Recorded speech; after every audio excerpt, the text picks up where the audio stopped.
In our industry, there are certain moves that are sacred, so to speak. Of course, Stone Cold being the man who made the Stunner famous and is so closely identified. You've got Undertaker and Kane with the Tombstone. That's sort of like a big thing to be able to use that on television. Did you ever have to have a conversation with Steve about that, or how'd that work? Oh yeah. I had a conversation with him years ago, actually. I want to say it was in 2016, Wow. where I first came up with the idea to start. Because this is the thing, people were doing the stunner.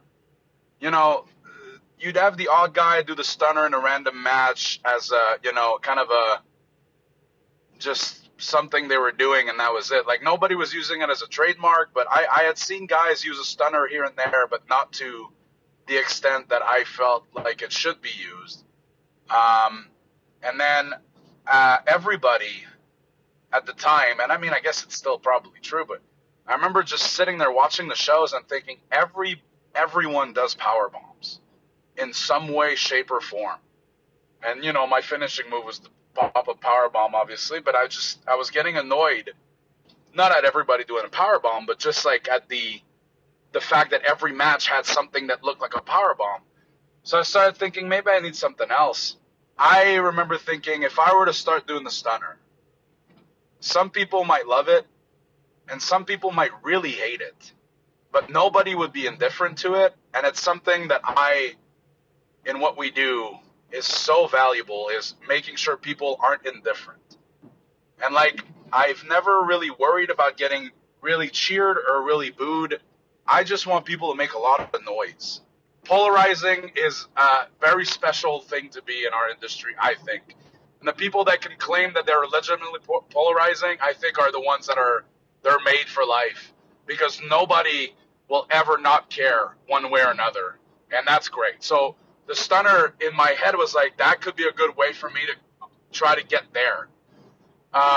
So I went to Steve and I asked him if I could use it, and he was very happy that I asked him for like, me giving him the respect of it. But Sure. more than anything, he was happy that somebody asked him, because he's like, you want to use it as your finisher? I'm like, yes.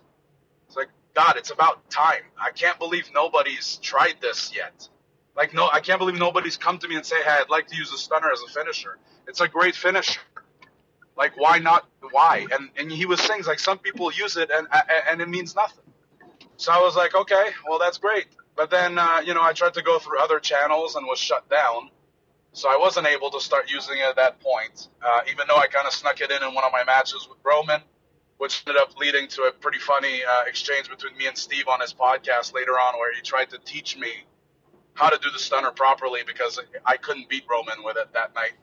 But anyway, I've had Steve's blessing to use it for a long time, and I was just waiting for the right time. And this year just felt like that was it. So that's what I've been going with. And some people love it, some people really hate it. But again, I'm fine with that. I Nobody is love indifferent to it. Yeah, and I love doing it, and it's more and more now too.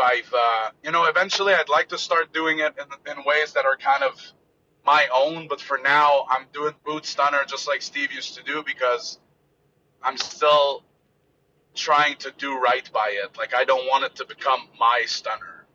I don't call it the Stone Cold Stunner, because I would never be arrogant enough to compare myself to Stone Cold. It's the stunner, but I still want people to, look at it as what it's always been, which is boot stunner. Eventually, maybe, I'll try to hit it in different ways that are a bit different and a bit more my own, put my own spin on it. But for now, I'm perfectly fine with doing it this way. And the excitement the excitement that comes from the crowd when I do hit it or when I go for it, is telling me that I'm on my way to doing something pretty good with it. So it's been great. It's been great to be able to use it, but more than anything, it's great to have Steve's blessing and to know that he's supporting it. Because he could have said no, which might have been a little silly, because nobody really owns any wrestling moves, obviously. But the fact that he was supportive of it puts it over the top for me. If you want to hear more of the dulcet tones of my sultry voice, Go to wherever you get your podcasts and subscribe to WWE After the Bell. Do it, please, like now.